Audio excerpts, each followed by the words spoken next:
Yo, goons, what's good?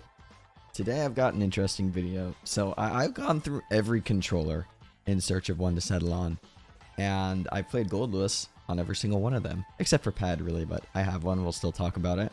So today I thought I'd make a video comparing them all, contrasting them all, telling you my thoughts on them from a Goldlewis perspective. And so with that being said, let's get right into it. So quick side note here. The way my camera works is a little bizarre. For some reason it compresses the image if I make it kind of small enough in this horizontal view. So the controller proportions might look a little off, and same with my hands. Unfortunately, we just have to roll with that, so just keep that in mind. Okay, so I'm here on my Kwamba drone. This is the original drone, not the Drone 2, the newer edition.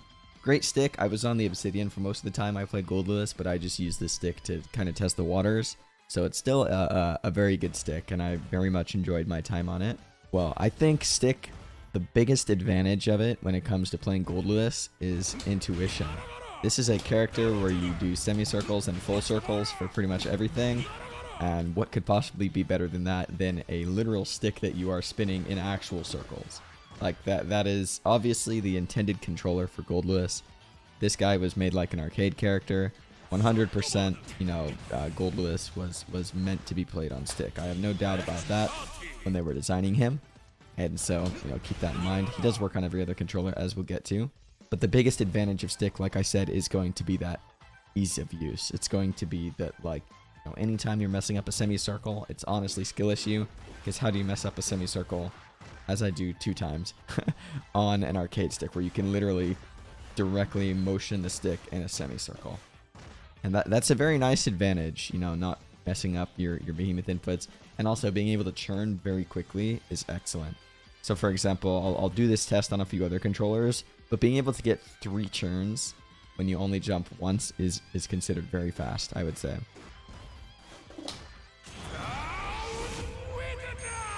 Being able to get a 1080 like that means you're churning hella quick. And being able to churn very quickly has its advantages on Goldlewis for sure. It means you can super PRC out of certain strings where you wouldn't be able to otherwise. But anyway, it's not all sunshine and rainbows with the arcade stick on Goldlewis. Let's talk a little bit about the cons. So first off, I would say even though you get really good intuition over your behemoths, you also actually have to think a little bit more about the timing with them, because you can't quite input them as fast as you could on leverless. So that makes car canceling, learning this kind of thing, learning the timing for it, it's definitely a little harder. Now keep in mind, by the time I swapped off stick, car canceling hadn't even come out yet. So this is my first time playing with this thing in a long time. So I'm actually struggling at getting the timing for car cancels. It's very, very difficult for me on arcade stick, and so there are definitely some disadvantages as to speed related problems that you can get on stick. And echoing that, if you want to do your raw 6A4s, raw 486, it feels like you have to be much faster on stick than you have to on leverless. Even that, which was a clean input and reasonably fast, wasn't fast enough. You have to be very fast. And that's just for the basic ones. If you want to do raw 862 and raw 842, I'm not even going to try this, because I never figured out how to do it on stick. You have to be ridiculously fast. Absolutely ridiculously fast. Like, even if I go what feels like as fast as I possibly can,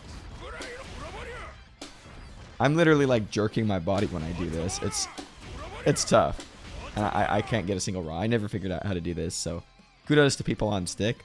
Another drawback I would say is doing certain types of tech that is really, really good is annoying on stick. Again, kind of related to just the fact that your movement with the buttons is inherently, aside from churning, I would say, going to be slower than other controllers. So for example, if you want to do the runnings, then the way that we usually do this on leverless, which you can get 100% consistent very easily with some practice, is you'll do a normal or whatever, something with recovery, or any recovery, and for example, 2P, you'll do a semicircle up and then neutral and then dash and then down and H. But even though, getting this input is kind of, doable on stick, I find this to be much harder on stick. Because being super precise on stick is not the same as being super precise on leverless. There's a precision factor that you need for this kind of tech. And having that extra precision is just really, really nice on leverless as opposed to stick.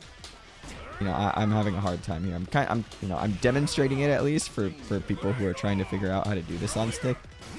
If you're on stick and you do this, you know, and you know of a better method, then please be sure to let me know. But man, this does not feel good compared to leverless. Not in the slightest.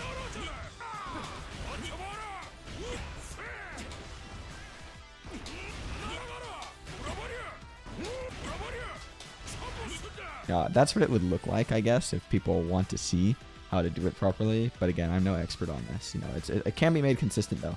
There's nothing on any of these controllers that's completely gatekeeping you as a Goldlewis player. You can do all the tech on all of them. Okay, it's just a matter of what your preference is. Personal preference is what comes first and foremost.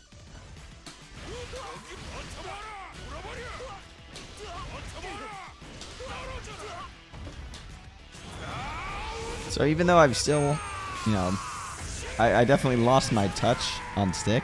Just trying to show that it's very possible to get, you know, all of the combos that you really want on this using stick. And of course, there are some very high-profile stick users. With Goldlewis, Gobo, you know, famously uses stick. I would say he's probably among the best Goldlewises that does. A number of other really solid Goldlewises use stick. So you can make it very far with this controller. It's not holding you back, but, you know, it definitely, I think, has its disadvantages and some advantages compared to other controllers. So just keep that in mind.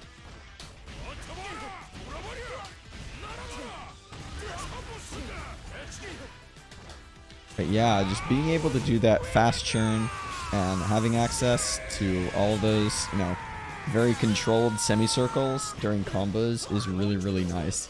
The main trade-off with this one is that doing some of the pressure that requires very fast motions and very precise motions is definitely harder.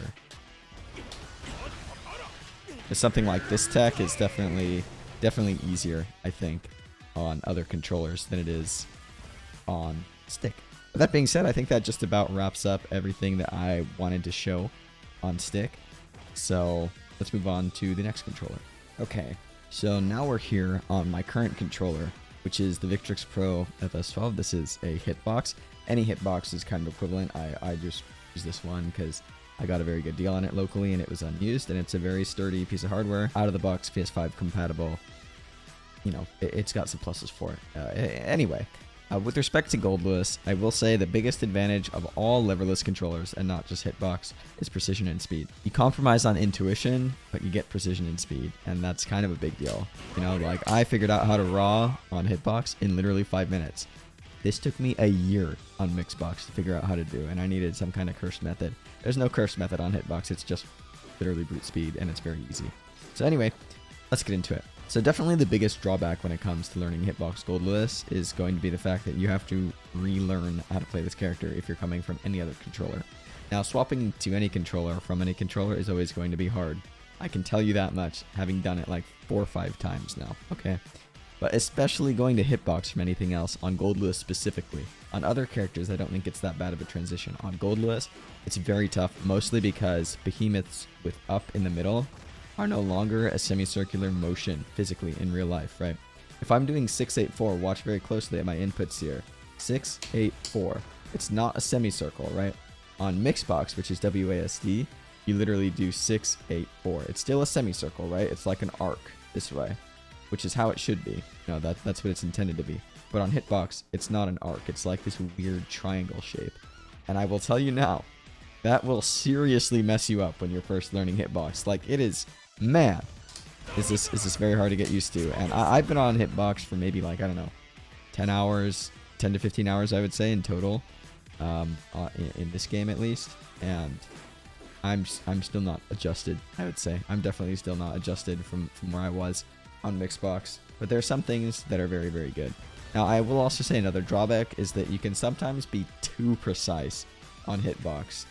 For example, to do a behemoth, right, you need every direction except one diagonal. You can skip one diagonal. So, like, if I do this kind of input, I can still get 4-2-6 if I'm fast enough. And in fact, a lot of the times when I'm doing my 6-8-4, it will come out that way where I skip a diagonal. But right there was a good example.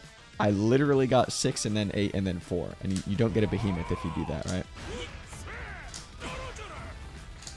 There's definitely a learning curve to, like, figuring out the right timing so you're not skipping any directions or skipping too many directions, and that's an issue with this. The initial learning curve is really, really harsh on Hitbox.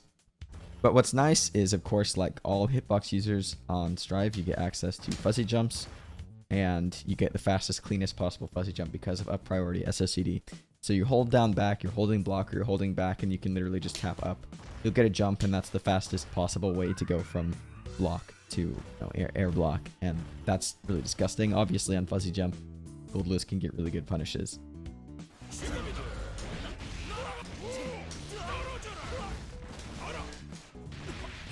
Oh, that's very, very good. Most characters can't get something like that.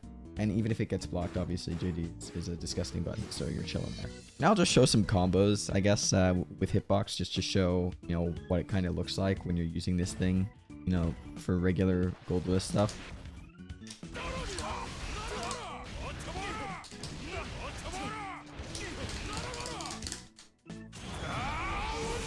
So there you have it. A nice little confirm.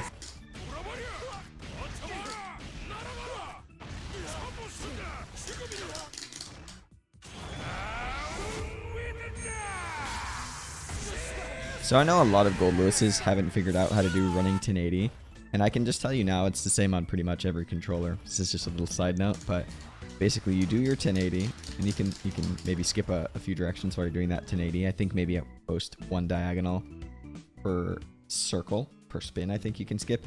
So for example on Hitbox, because of SOCD, when I'm churning, I often miss that upper diagonal in the left. I really don't know why that happens, but that is how it happens. I think you might be able to skip more than just that, by the way, because I also miss the other, opposite diagonal sometimes, and I still get my 1080. Anyway, the whole idea is once you get your 1080,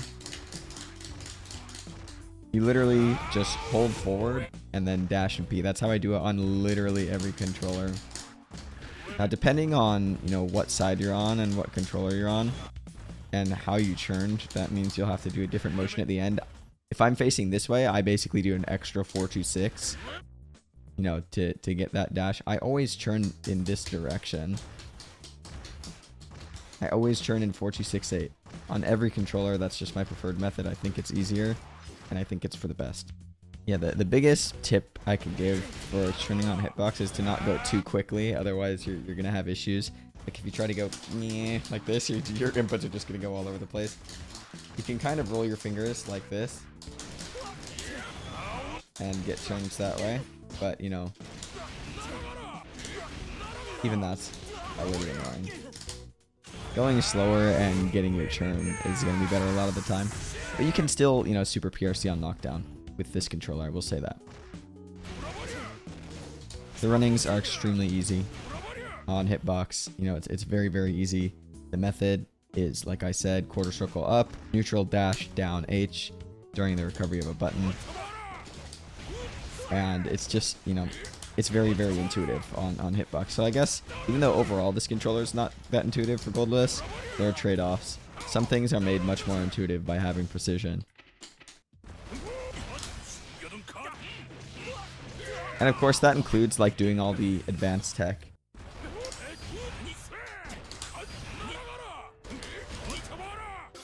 Of course, I figured out how to do all the advanced quote-unquote tech pretty quickly, because I think just you have advantages being able to do things this quickly and this precisely. The real drawback to Hitbox is just that initial learning curve, and I think in the long term, it's overall the best controller for Goldlewis.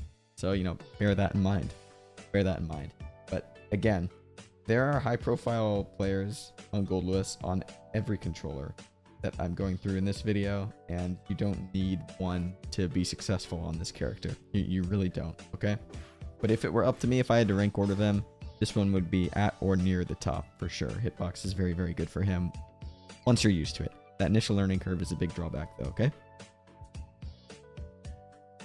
So here we are, finally, on D-pad. So D-pad is one of the most popular choices. This is a Quarry Fighting Commander Octa. I won it at a tournament, and I have literally never ever used it. I have never used D-pad for a fighting game ever, except for like an hour of the Strive beta back when I first tried fighting games, and I hated it, by the way. It was different from this one anyway.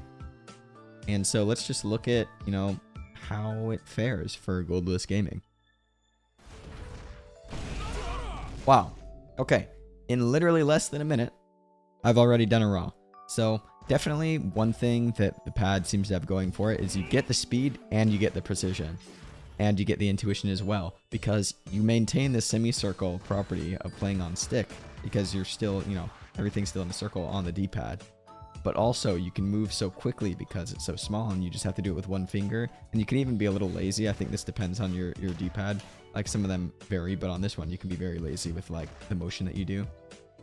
And you can still get all your behemoths, you know, no problem at all. And that's a big plus for Goldlewis. Having both those qualities, you know, ease of use / intuition and precision and speed, that's huge. That is really, really good. And of course, doing these raw behemoths, they really feel totally fine. Now what about for tech?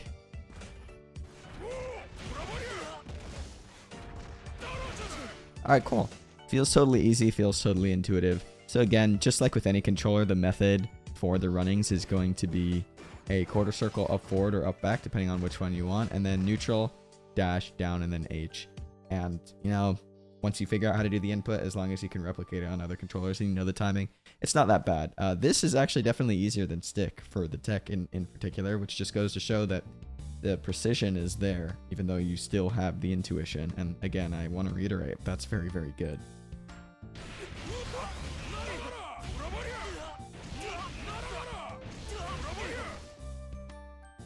Alright, well there you have it. There's a nice, you know, easy combo that I did with Goldlewis there. I hope you could see the controller during that, but you know, I literally just picked up this controller.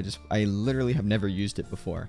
And the fact that I'm already able to do something like that, even though that's not the most impressive thing in the world, is a big deal. That's a testament, I would say, to how easy to use this is. In fact, if you're on a D-pad and you're using the analog stick, or if you're on a controller and using the analog stick, I would highly recommend you swap over because of how easy it is to learn and the advantages I think you get. Now, analog stick I think is more or less the same as arcade stick. This is just like a quick little aside. You know, feels like you have to be really fast. Feels like you don't really have as much precision. You know, it's not as good, I would say.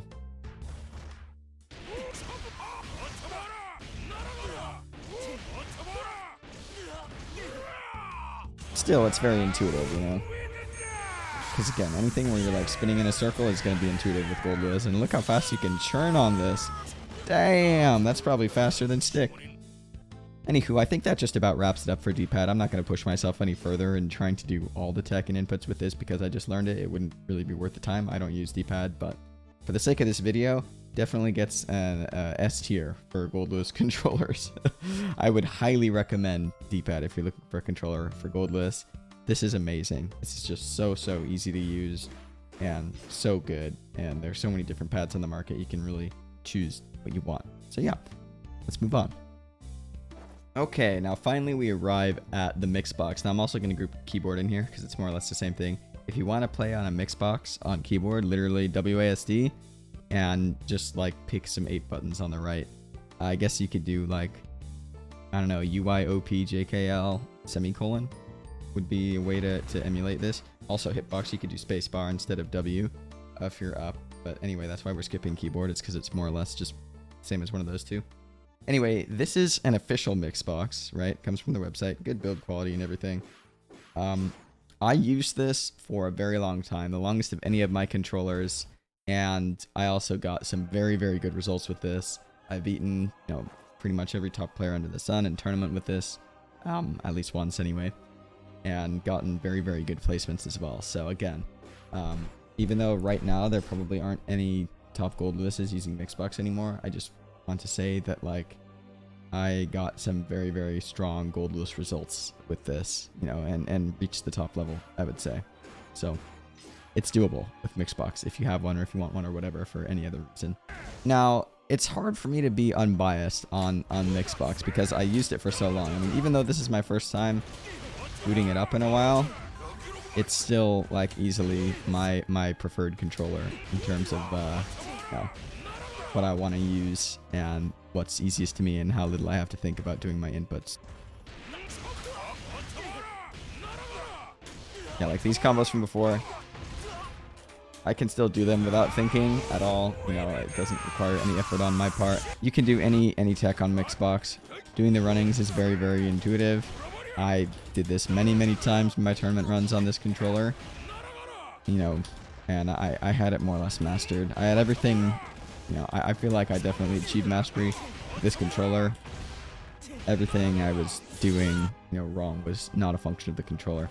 There is one thing that Mixbox is pretty bad for, though, and that's RAWs. Because trying to do it the brute force speed way is not possible. I'm telling you right now, it's not possible. I tried doing it for so long. For literally over a year, I tried the method of just brute force speed. Instead, you need a slide method. So basically, with my middle finger, I slide from up to down like this, and then I tap forward or back in between. Now, I haven't done this in like a month because I quit Mixbox basically after Combo Breaker. I switched to Hitbox for ergonomic reasons and because it's PS5 compatible and long-term better investment. Anyway, this is what it kind of looks like when you actually do a raw. Yeah. Yeah. I practice this a lot, so I got pretty good at doing it, but I mean, I still, especially the 842s, I would mess them up quite a bit. But, you know, I got to a point where I was doing this in bracket. I didn't go for them at Combo Breaker because, truth be told, I didn't really need to, and also there's no point.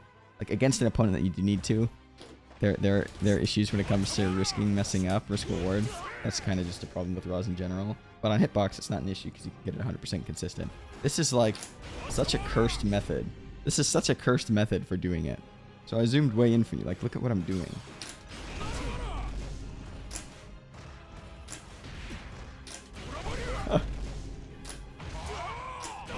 I can tell you this is painful on my fingers. Like, this hurts. This does not feel good to do in long sessions. Shoutouts to anklegator, by the way, for teaching me how to do this properly. Anyway, with some dedication, I think that Mixbox is still overall a really good controller for Goldlewis. So in some cases, you definitely do get the semicircle preservation, like for example, 486, 684. It's very clear that these are just, you know, semicircles. Kind of roll your fingers. 268, not so much. They're like compressed semicircles, but you know, these all still work. And like I said, but to this day, even though I haven't played on it in a long time, it's still my preferred controller because I did play on it for so long. And you can do everything that you want to do on this controller. You can do absolutely everything. And again, for turns, I just want to say, like on Mixbox or keyboard, if you're having trouble, yeah, always do 426, 426, I would say. That was... I had trouble figuring out how to 1080 for a while on this controller. Then I figured it out. And again, for run, you just hold forward to run.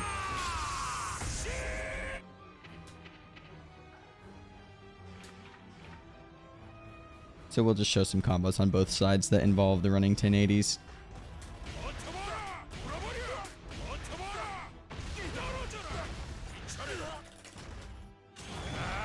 That would be one side.